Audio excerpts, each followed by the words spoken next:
Dieu nous a bénis. Mais comment on ira si béni au Qui est-ce que Dieu a béni ce soir?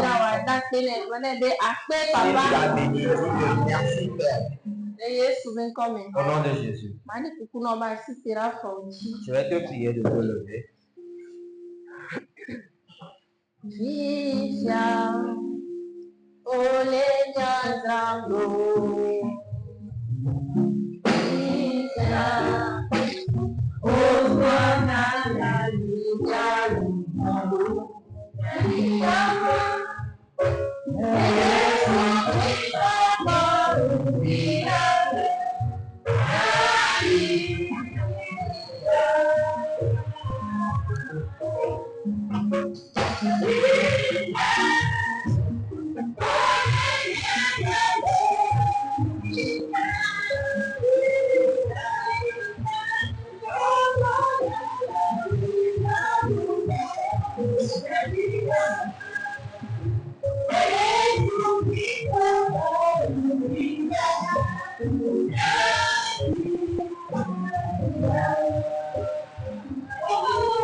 Dieu du ciel, une fois encore ce soir, nous te disons merci.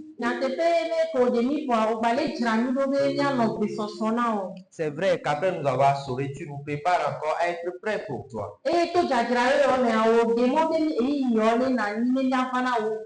Et par cette préparation, tu permets qu'il y a ces temps-là pendant lesquels nous allons venir devant toi.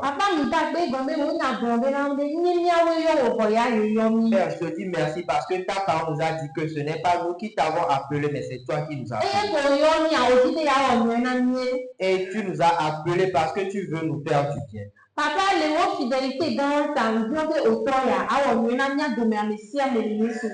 Et Père, à cause de cette grande fidélité-là, je veux que tu fasses du bien à chacun d'entre nous ce soir. Père,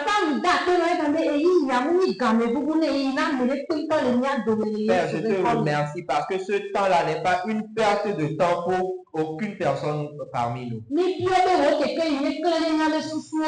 demandons à ce que ta lumière luise dans nos pensées. À ce que ton Esprit Saint ouvre nos oreilles spirituelles. Afin que nous puissions écouter ce pourquoi tu nous as appelés vers toi. Merci à toi, Père. Parce que ce n'est pas ce que nous nous imaginons que tu nous as fait. Mais tu l'as fait au-delà de notre imagination. Au nom de Dieu. Merci à toi, Saint-Esprit, parce que tu es au milieu de nous. Pour nous enseigner, nous donner encore la sagesse. Et je remets ce temps-là entre tes mains. Je me remets entre tes mains. Toi, tu connais la parole qu'il faut à quelqu'un. Et je prie que ce dont quelqu'un a besoin ce soir, parle de lui, de cela au travers de moi. Et que la victoire vienne dans la vie de quelqu'un au nom de Jésus. Ta parole nous a dit que ce n'est pas par la puissance, mais c'est ton esprit qui se manifeste. Père, merci. Parce que tu as honoré ta parole ce soir. Au nom de Jésus-Christ, nous avons prié. Amen. Amen. Dieu nous a bénis. Dieu t'a béni. Alléluia. Amen. Amen. Amen. La vocation céleste. Nous sommes arrivés au deuxième jour de notre jeûne. Et hier, nous avons parlé du thème du jeûne. Le thème qui est la vocation céleste. Alléluia. Amen. Qu'est-ce que la vocation céleste pour nous? Si on est en train de parler de la vocation céleste, de quoi on veut nous parler? Alléluia. Amen. La vocation céleste pour nous, en résumé, c'est que nous qui avons pris part à la lumière, nous qui sommes sauvés, nous allons prendre la parole du salut, la porter aux païens. La responsabilité que Dieu nous a confiée est de prendre cette parole du salut en laquelle nous avons profité, de prendre cette parole-là et la porter aux païens. Qui on appelle païen? Le païen, c'est ton frère, ton papa, ta maman, ton frère, ton ami, ton collègue, celui-là qui est dans ton quartier, celui-là qui a son étalage à côté de toi dans le quartier. Toutes ces personnes-là qui n'ont pas encore découvert la vie de Dieu, la lumière de Dieu, c'est eux qu'on appelle païens. Alléluia. Amen. La Bible nous a fait savoir que celui-là qui a reçu Christ, Dieu a fait la réconciliation entre lui et cette personne. Mais celui-là qui n'a pas reçu Christ, il y a toujours la colère de Dieu sur lui. Alléluia. Amen. Et hier, nous avons vu que le sacrifice que Christ a fait suffit pour que tout le monde entier soit sauvé. Toute personne, sans exception, peut être sauvée par ce sacrifice. Donc la vocation céleste, c'est que toi, que tu apportes la parole du salut à cette personne. Alléluia. Amen. Est-ce que tu comprends maintenant ce qu'est la vocation? C'est de prendre la bonne nouvelle et la mener à ton prochain qui ne l'a pas encore. Alléluia. Amen. Toute personne qui est sauvée, qui est née de Dieu, a reçu cette responsabilité-là de Dieu automatiquement. Ce n'est pas qu'il doit devenir pasteur d'abord, ou qu'il va devenir un grand évangéliste. Mais dès que tu es sauvé, dès que tu reçois, tu crois dès que tu crois en l'œuvre sacrificielle de Dieu, et tu as mis ta foi en Dieu, et tu crois que tu es sauvé, automatiquement, tu as reçu aussi cette responsabilité. Tu as reçu les deux choses au même moment. Et hier, nous avons vu que quoi? Que Dieu lui-même est resté en Christ. Et il a réconcilié lui et l'homme.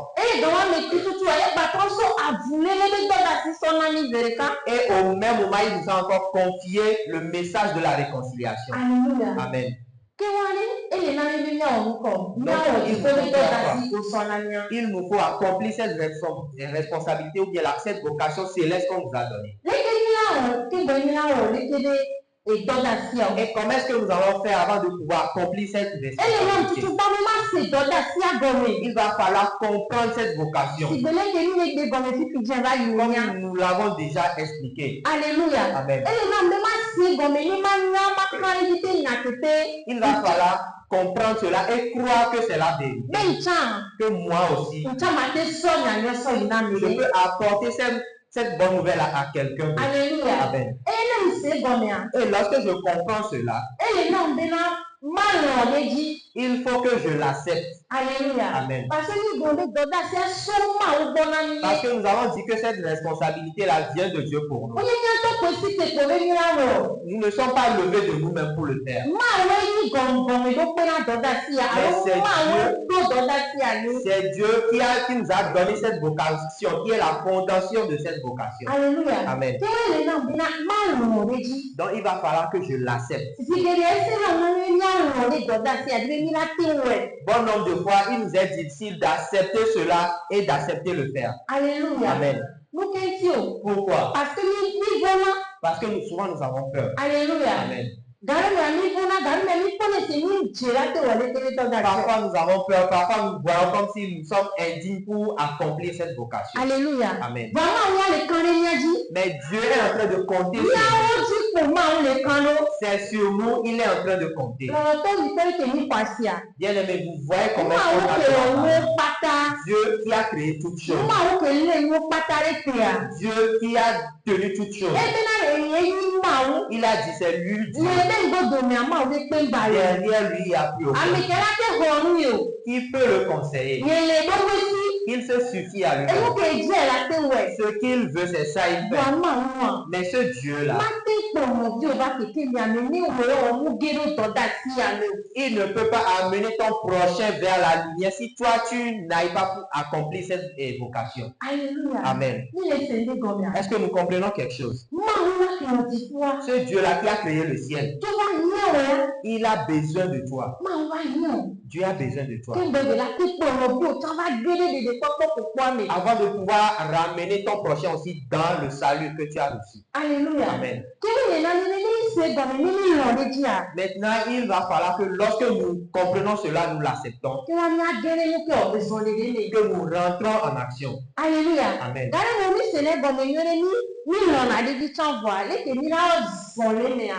Et parfois, il arrive que nous comprenons cela, nous l'acceptons. Maintenant, comment marcher dans cela? C'est ça qui nous est difficile. Alléluia. Amen. Si tu acceptes cette vocation, tu vas donner la première place. Bien aimé, s'il y a quelque chose qui t'est important, où est-ce que tu caches cela? Tu donnes un soin particulier à cette chose-là.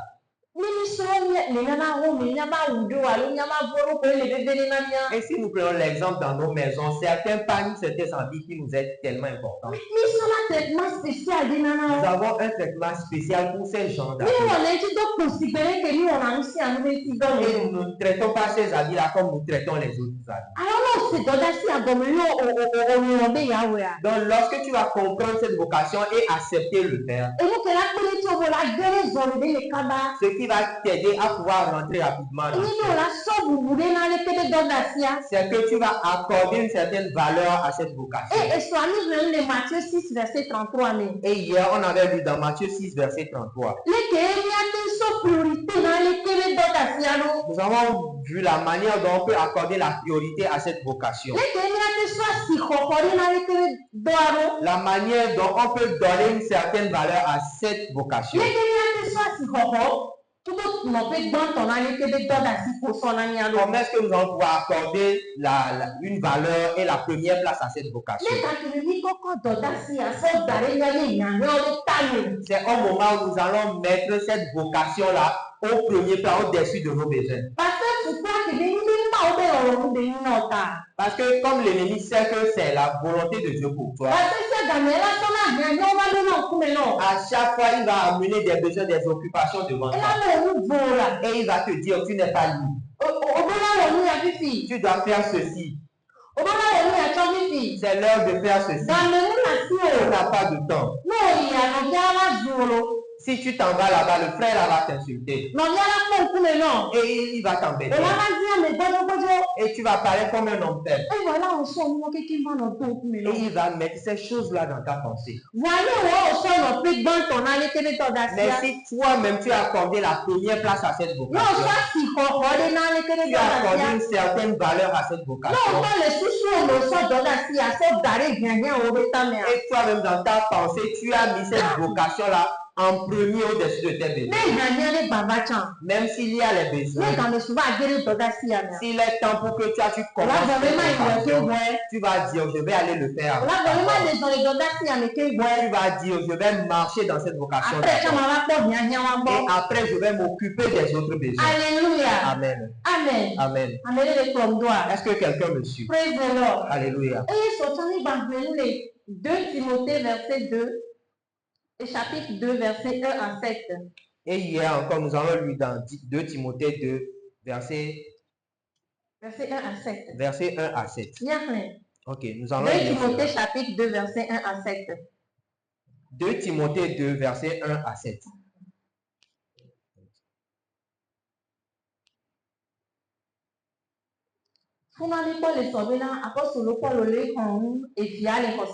Hier, nous avons vu l'apôtre Paul qui exhortait son fils en la foi. Concernant cette vocation-là que Dieu lui avait confiée, dans laquelle lui aussi il marchait. Alléluia. Amen. C'est J'allais dire tout de suite que bon nombre de fois, nous avons peur. Ou bien nous ne voyons pas la hauteur de cette vocation. Alléluia. Amen. Mais ce verset-là nous atteste ici. 2 Timothée 2, versets 1 à 7. Toi donc, mon enfant, fortifie-toi dans la grâce qui est en Jésus-Christ. Et ce que tu as entendu de moi en présence de beaucoup de témoins, confie-le à des hommes fidèles qui soient capables de l'enseigner aussi à d'autres. Souffre avec moi comme un bon soldat de Jésus-Christ. Amen. Il n'est pas le soldat qui s'embrasse des affaires de la vie, s'il veut plaire à celui qui l'a enrôlé. Et l'athlète n'est pas couronné s'il n'a pas combattu suivant les règles. Amen. Il faut que le laboureur travaille avant de recueillir les fruits. Comprends ce que je dis, car le Seigneur te donnera de l'intelligence en toutes choses. Amen. Verset 7. 2 2 Timothée 2, verset 1 à 7. Amen. Amen.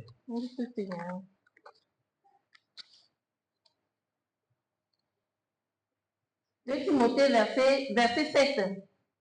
Car ce n'est pas un esprit de timidité que Dieu nous a donné. Car ce n'est pas un esprit de timidité que Dieu nous a donné. Mais un esprit de force et d'amour. Et de sagesse. Et soyez prêts. Hier, nous avons vu que nous n'avons pas reçu un esprit de timidité. Oui, Nous n'avons pas reçu un esprit de timidité. Alléluia. Amen. Mais nous avons reçu un esprit de force, d'amour et de sagesse. Pourquoi est-ce que nous avons reçu cet esprit? Si nous continuons, nous allons voir cela. Verset 8, n'aie donc point honte du témoignage à rendre à notre Seigneur. Et pourquoi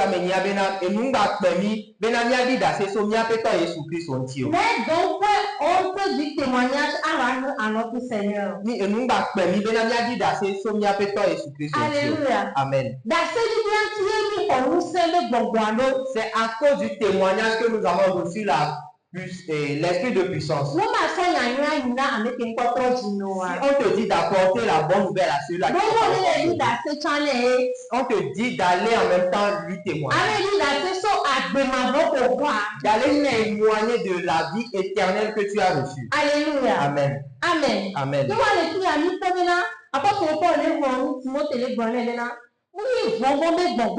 Donc ici, nous avons vu l'apôtre Paul qui exhortait Timothée en lui disant que nous n'avons pas reçu un esprit de timidité. Mais plutôt, nous avons reçu un esprit de puissance, d'amour, de sagesse pour pouvoir aller témoigner à ceux-là qui n'ont pas encore le salut. Et dans la continuité, nous avons vu qu'il exhortait aussi à souffrir pour l'évangile. Alléluia. Amen. À souffrir pour l'évangile de Christ. Alléluia. Amen. Amen. Amen. Bien-aimés, nous aussi, aujourd'hui, il n'y a plus Christ. Mais son esprit est en nous. Afin que nous puissions accomplir la vocation là qui nous est donnée. Car moi, nous devons accepter souffrir pour l'évangile. Si nous tous qui sommes ici, si aujourd'hui on a pu prendre part à la vie éternelle, c'est parce que c'est parce que quelqu'un une fois avait accepté de rentrer dans cette vocation.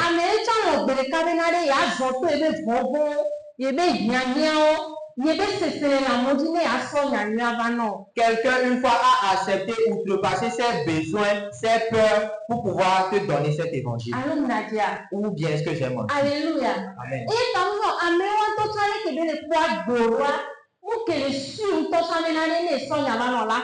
Et peut-être cette personne, même en te voyant, il n'était pas sûr qu'en te donnant l'évangile, tu vas la retrouver. Mais comme c'était une responsabilité, une vocation de Dieu pour lui, comme il avait cru en celui-là qui lui a fait appel, et il a cru en cette vocation-là, quand en allant la faire, il va triompher. Il a pu surmonter tous les obstacles pour pouvoir t'apporter l'évangile. Et c'est ce que Dieu demande que nous aussi nous fassions. Alléluia. Amen. Praise the Lord. Alléluia. Je ne sais pas si tu comprends quelque chose ce soir. Et hier, on a aussi vu que cela ne suffit pas seulement d'apporter l'évangile à la personne. Alléluia. Amen. Mais nous devons maintenant être entre Dieu et la personne. Nous devons faire un travail de médiateur. Nous devons jouer le rôle de médiateur. C'est-à-dire que nous devons être une personne interposée entre Dieu et cette personne. Alléluia. Amen. Alléluia. Amen. Si nous voulons accomplir notre vocation, comme Dieu le veut, nous devons rentrer aussi dans cette dimension-là. D'être un médiateur entre l'âme qu'on veut sauver et Dieu. Et hier, on a vu un schéma pour expliquer ça clairement. Et nous avons vu Dieu d'un côté. Nous avons compris que c'est lui qui appelle pour la vocation. Et nous sommes au milieu. En tant que médiateur. Alléluia. Amen. En tant que médiateur. Pour plaider la cause de l'âme qu'on veut sauver. Alléluia. Amen. Praise the Lord. Alléluia. Est-ce que tu me suis? Alors nous avons aussi la responsabilité de jouer ce rôle de médiateur. Si nous voulons accomplir la vocation efficacement, selon la volonté de Dieu, alléluia, Amen. nous devons jouer le rôle de médiateur. Amen. Amen. Alors chaque chrétien a part à la vocation céleste. J'aimerais que ce soir que moi nous lisons Hébreux chapitre 3, verset 1 à 2.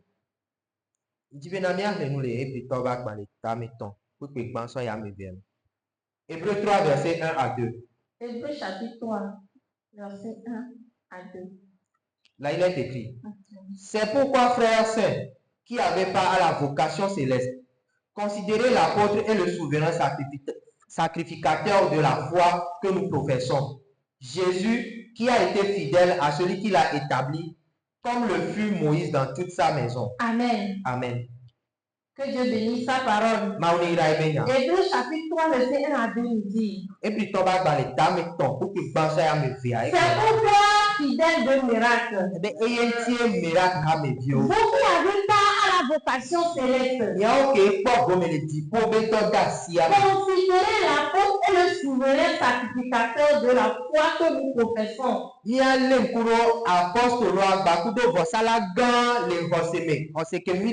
Jésus qui a été fidèle à celui qui l'a établi. Comme le fut Moïse dans toute sa maison. Amen. Amen. Le verset nous dit que nous aussi, à qui on a confié cette vocation, nous devons considérer comment est-ce que Jésus-Christ, qui était le souverain sacrificateur, la manière dont il a accompli en vérité cette vocation céleste. C'est ce que le verset nous dit.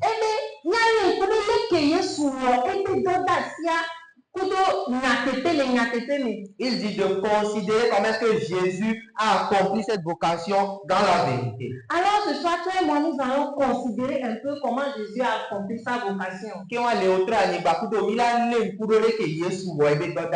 Jésus a été le médiateur entre Dieu et les hommes. Alléluia. Amen. Nous allons lire un verset. 1 Timothée 2, verset 5. Pour avoir un peu une image de comment Jésus a accompli son rôle de médiateur. Ok. 1 Timothée 2, verset 5. Car il y a un seul Dieu et un seul médiateur entre Dieu et les hommes. Alors nous voyons Jésus dans le rôle de médiateur ici. Qu'est-ce qu'il va faire?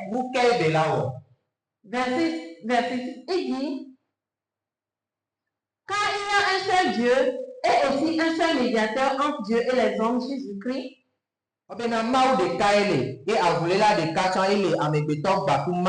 s'est donné lui-même en rançon pour tous.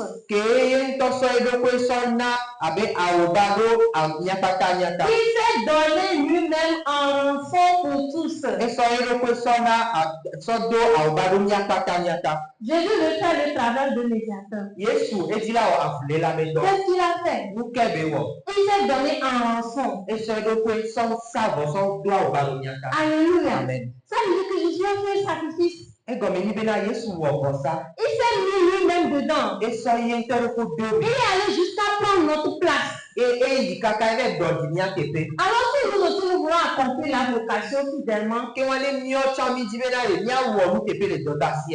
Dieu, nous devons être l'avocat de celui que nous voulons sauver. Nous devons plaider la cause de cette personne. Nuit et jour. Devant Dieu, nous devons plaider la cause de cette personne. Alléluia. Amen. Et Jésus, il n'a pas seulement fait ça. Même jusqu'à aujourd'hui, il nous a dit que lui, il est à la droite du Père. Pour notre intérêt. Il continue d'intercéder pour nous. Et nous maintenant, comment nous voulons accomplir la vocation sans jouer ce rôle de médiateur? Sans vouloir sacrifier un peu de notre confort pour le salut de notre prochain. Il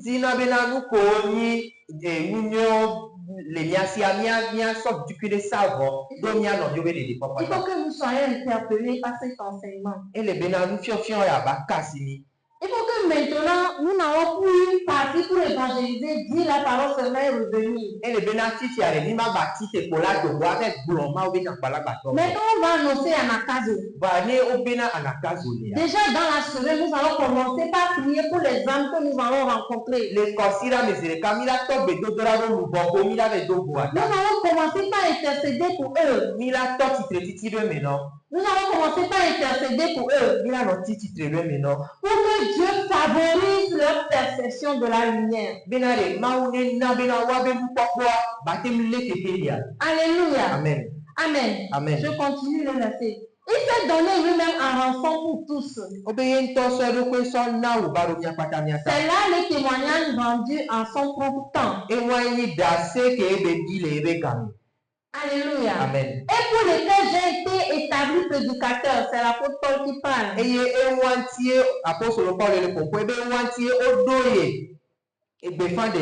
que comme Jésus s'est donné en rançon, il a laissé un témoignage dans son époque. Et lui, l'apôtre Paul maintenant, il est le prédicateur de ce témoignage-là. Et lui aussi, il a été établi pour apporter ce témoignage aux païens, comme on vient de dire. Dans la foi et dans la vérité. Alléluia. Amen. Praise the Lord. Alléluia. Alors je reviens sur notre verset de Hébreu. Il nous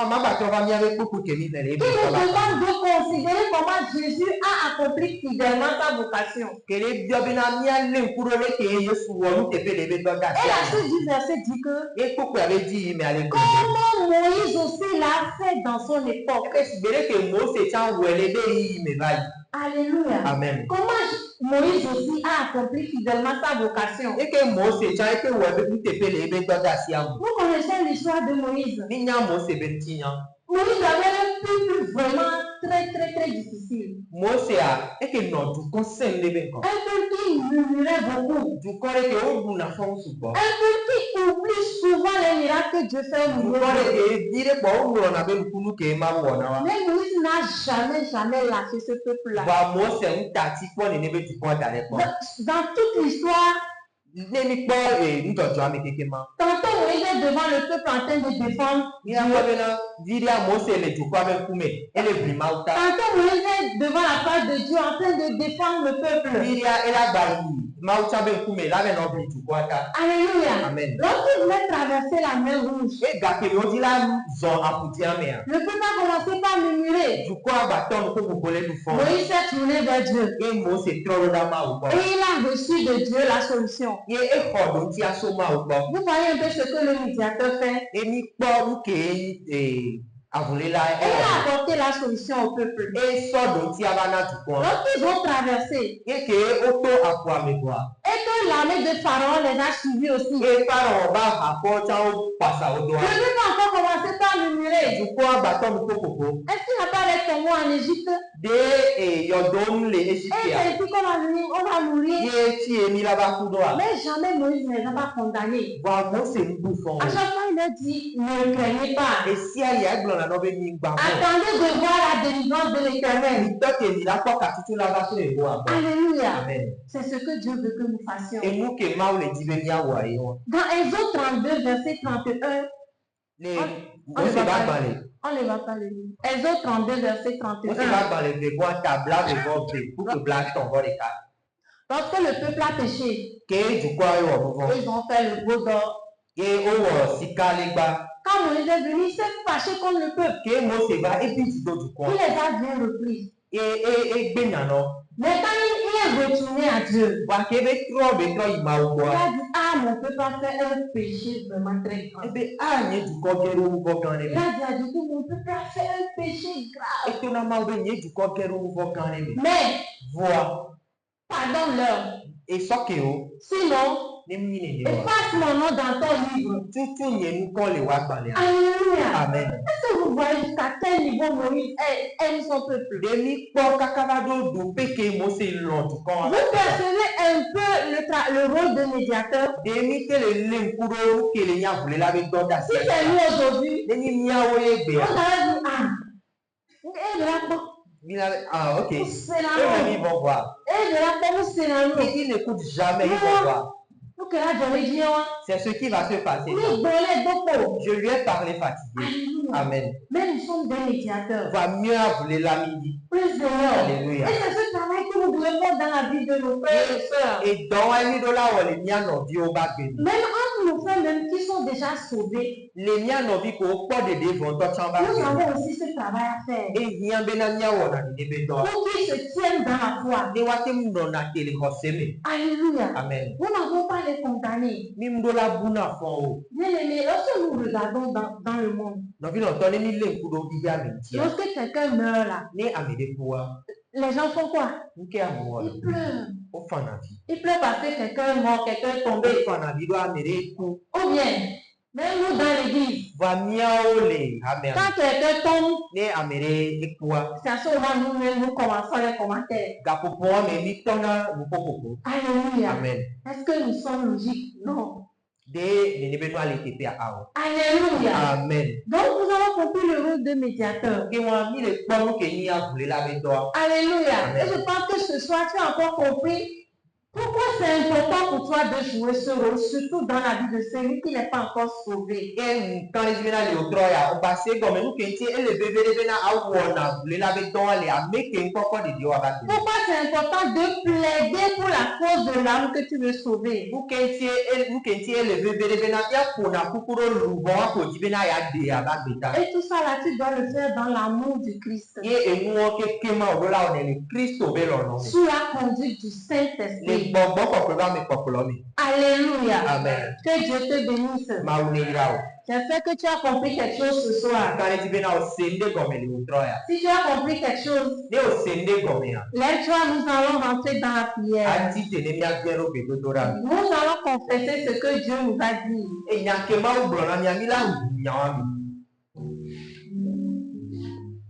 Alléluia. Amen.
Nous avons dit que tu es un bon père pour nous. Et ton désir que nous connaissons la révélation du ciel. Et nous ayons la sagesse et la connaissance. Avec la puissance avec laquelle tu as fait cette révélation. Père, nous ne pouvons pas le faire sans toi. Demandons l'Esprit de Dieu. L'Esprit de Dieu qui dans la sagesse et la connaissance. Qui dans la sagesse et la connaissance. qui est l'amour de Dieu. Qui a que nous ayons réconcilié les hommes et Dieu. Afin que les peuples soient sauvés. Oh mon Dieu, je te dis merci. Que le Saint-Esprit nous aide. Afin que ce qu'on a reçu ce soir, je demande à ce que cela soit un premier point dans notre vie. Peu importe la révélation que nous avons, peu importe les choses que nous espérons, la seule chose que nous voulons déjà ce soir, c'est que cela soit à la première place, soit au premier plan pour nous. Et nous allons triompher de toutes les situations. Triomphons de toutes les situations. Je prie à ce que toute situation puissante, à ce que tout désir s'amène, nous se rencontre cette révélation du Seigneur. Pour que nous n'accomplissons pas cette vocation et entrer dans le monde. Dieu se prosterne. Se prosterne. Parce qu'au moment où nous avons tombé, nous sommes devenus un seul esprit. Nous n'allons plus être esclaves à quoi que ce soit. Nous allons être esclaves du Christ. Partout où nous vivons, nous allons révéler la gloire. Nous allons révéler la grandeur. Mon Dieu, je te dis merci. Je le dis encore que c'est un Père, que Dieu se tourne vers nous. Tout ce que quelqu'un peut.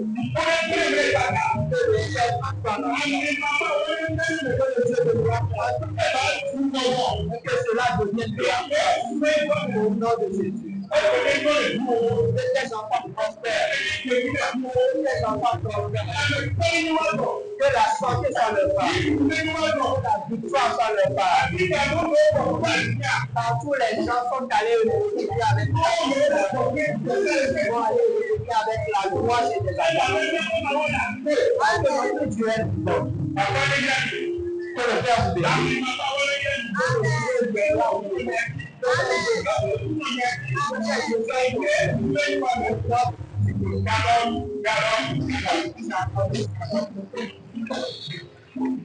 Amen.